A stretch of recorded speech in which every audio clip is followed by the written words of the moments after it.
इसके अलावा हमने काफी नए उम्मीदवारों को भी मौका दिया है, जिससे कि एक नई ऊर्जा भाजपा में आए और खास करके उन उम्मीदवारों को जो पहली बार चुनाव लड़ रहे हैं और महत्वपूर्ण सीटों से लड़ रहे हैं। एनडीए गठबंधन पूरे तौर पर एक है, हमारे सबसे प्रमुख चेहरे हैं और दोनों चुनाव लड़ रहे हैं। इसके अलावा हमने काफी नए उम्मीदवारों को भी मौका दिया है, जिससे कि एक नई ऊर्जा भाजपा में आए।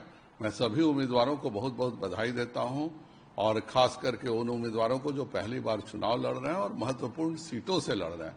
वे सब भाजपा के बहुत ही अच्छे कार्यकर्ता हैं, उन सबको भी बधाई। और एनडीए गठबंधन पूरे तौर पर एक है और जिस प्रकार से हमारी सीटों की घोषणा हुई है, आज रात तक बाकी सीटों के बारे में भी फाइनल निर्णय हो जाएगा और मुझे पूरा विश्वास है कि हम 200 के ऊपर का आंकड़ा निश्चित तौर पर इस विधानसभा चुनाव में प्राप्त करेंगे। संजय जी, आप एक तरफ दावा कर रहे हैं कि 200 से ज्यादा सीटें आप जीतने जा रहे हैं, लेकिन एनडीए में ही भागलपुर से जो सांसद हैं उन्होंने इस नाम पे इस्तीफा दे दिया, कहा कि हमसे तो टिकट के पहले कोई सलाह मशविरा तक नहीं किया गया। क्या लगता है कि एनडीए में सब ठीक ठाक है? बिल्कुल सब ठीक है। अपना रिजेंटमेंट होता है। भागलपुर में थोड़ा सा गोपाल मंडल जी भी धरने पर ही बैठे हुए थे, तो ये चीजें होती हैं। आप 100 अगर उम्मीदवार हैं तो 100 को खुश नहीं कर सकते, लेकिन अगर 98 खुश हैं तो यह बताता है कि एनडीए पूरे तौर से बहुत ही अच्छे ढंग से चुनाव लड़ने जा रही है। महागठबंधन में तो अभी यही फाइनल नहीं हुआ है कि साथ लड़ना है या एक दूसरे के खिलाफ लड़ना है।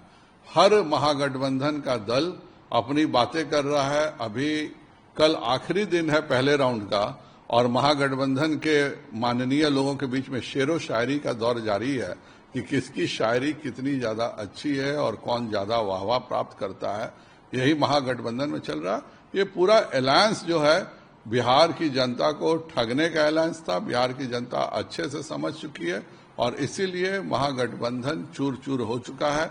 जो इनका सबसे बड़ा चेहरा है वह खुद ही इतना दागदार है, चार्जशीटेड हो चुके हैं।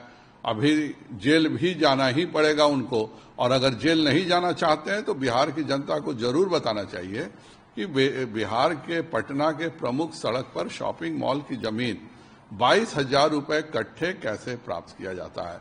अगर यह सीक्रेट बिहार की जनता को बता दें कि दिल्ली में फ्रेंड्स कॉलोनी में 4.5 लाख रुपए में 4 मंजिला मकान कैसे मिलता है और बिहार के पटना दानापुर हाईवे पर 22,000 रुपए कट्ठे में शॉपिंग मॉल की जमीन कैसे मिलती है, तो बिहार की तो संपूर्ण गरीबी तेजस्वी यादव 1 सेकंड में दूर कर सकते हैं। और एक आखिरी सवाल, चूंकि आप लोग चुनाव में उतर चुके हैं, नॉमिनेशन का दौर भी शुरू हो चुका है, आप लोग का मुद्दा क्या होगा? एनडीए कौन से मुद्दे को लेकर चुनाव लड़ने जा रही है? ये हमने जो 20 वर्षों में विकास किया है वह हमारा मुद्दा है। 1 करोड़ लोगों को हम लोग रोजगार और नौकरी देंगे, यह हमारा मुद्दा है। जो बिहार के विकास की रफ्तार है वह धीमे नहीं हो, पुनः बिहार लालटेन युग में नहीं जाए, पुनः बिहार चरवाहा स्कूल के विद्यालय में नहीं जाए, पुनः बिहार जंगल राज, अपहरण और हत्या के उद्योग में नहीं जाए। इसके लिए हम उन सब अपनी बहनों से जिन्हें 10,000 रुपए मिले हैं, 2 लाख रुपए मिलने वाले हैं, सभी जिनको 125 यूनिट बिजली फ्री मिली है, सभी उन लोगों को जिनको माननीय प्रधानमंत्री जी के द्वारा मुफ्त मकान मिला है, मुफ्त राशन मिल रहा है, मुफ्त शौचालय मिल रहा है, इन सभी चीजों को बिहार में बरकरार रखने के लिए एनडीए को 3/4 बहुमत से चुनाव जिताने की अपील मैं समस्त बिहार के नागरिकों से करता हूं।